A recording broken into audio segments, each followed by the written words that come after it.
Hey everyone, it's Burt. It is Tuesday, the 1st of May, 2013, and I find myself driving downtown so that I can see my friend Bob, my childhood friend, my best childhood friend.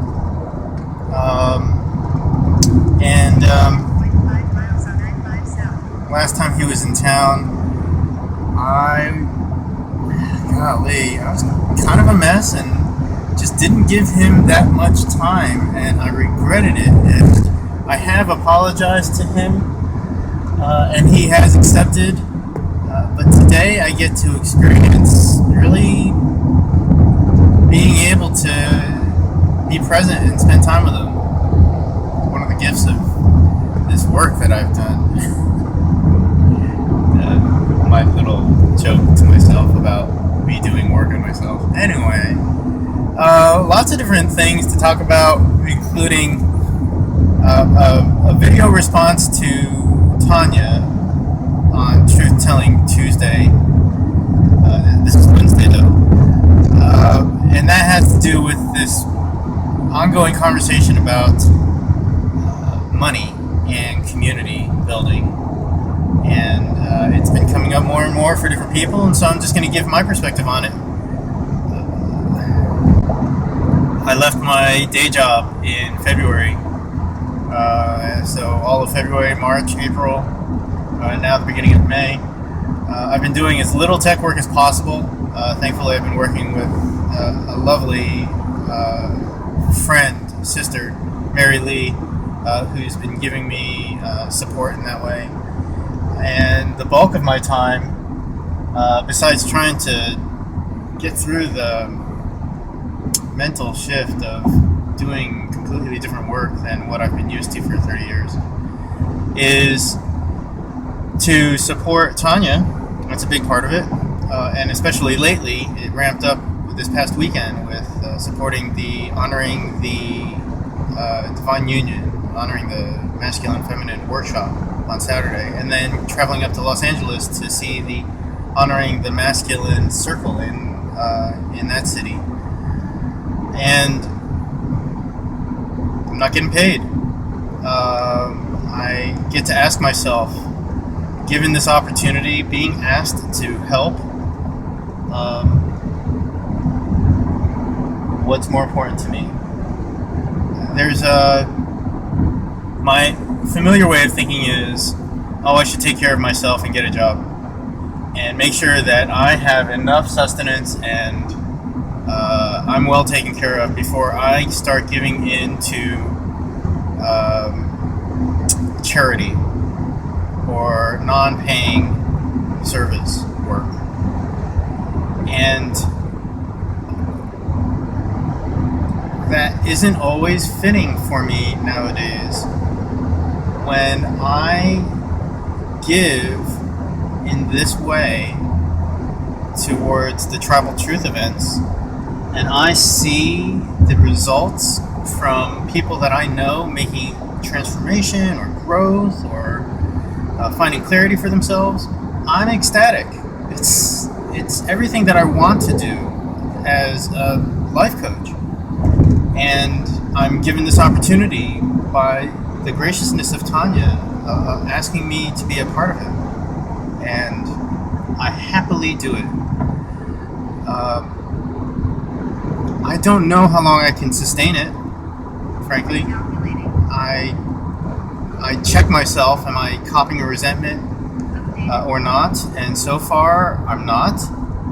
I know that, I just can't work for free. And yeah, I'm intrigued by Tanya's video interview with her colleague, I think his name was Ben, telling the story about how other community members were supporting people that were having a hard time affording workshops. In the entirety of our community, whatever that really means, I imagine there's enough to go around. There's enough food, there's enough money, there's enough time. How we spend it, what we put it towards. Given the choice for me between spending a day alone and recharging, which would be great and sometimes necessary, or working the workshop and finding myself tired and exhausted at the end of it. Given the choice between the two, it's not a clear-cut choice, because I do enjoy spending days alone on occasion and recharging. But boy, I tell you, the net result of spending that day at the workshop was profound. I could go on and on about what I gained and what I saw other people gain.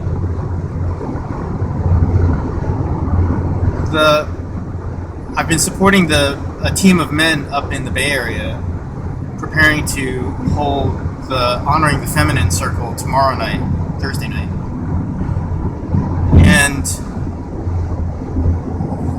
it's lovely because everyone has a desire to put on a quality event and get the details just right and make it impeccable and beautiful and thoughtful, and all in an effort to convey this reverence and honor and devotion. And yet, if it came down to it, where nothing else happened but a bunch of men asked a bunch of women to sit around and just talk to us about what it's like to be a woman, that's enough. And it's satisfying and fulfilling, and it's necessary. This world is changing, and I've got lots of examples and evidence. The NBA fella who came out as gay, who got lots and lots of support, and the clearing out of racism and bullying and sexism. We're as a species, we're becoming more aware and more sensitive and more compassionate to where those things don't work for us anymore. And this conversation that Tribal Truth is having in getting rid of the confusion between men and women or masculine and feminine is also necessary. Just talk to anybody who's gone to a circle or anybody who's gone through the workshop, and you'll hear it. My worldview is that those types of conversations and that type of transformation occurs within each and every one of us, and then within each of our relationships, and in our families, and in our tribes, and in our circles of friends, and in our communities, and then it keeps going out until it affects our counties, states, nations, governments, and the whole world, where we can really treat each other as individuals and honor the individuality within all of us. And we just let go of trying to put people into buckets, except when it's necessary. Sometimes I guess it's appropriate to put somebody in a bucket. I'd love to hear when that is. Anyway, I'm going on. I'm going to have a community vlog session tomorrow at 2 with Dina and Gary and possibly Carol. I guess my question to you is, what are you committed to? Are you committed to taking care of yourself, which is absolutely necessary? And at what point have you done enough of that? And at what point will you give back and take care of your community? How far will you go? What will it look like? How much is it worth to you?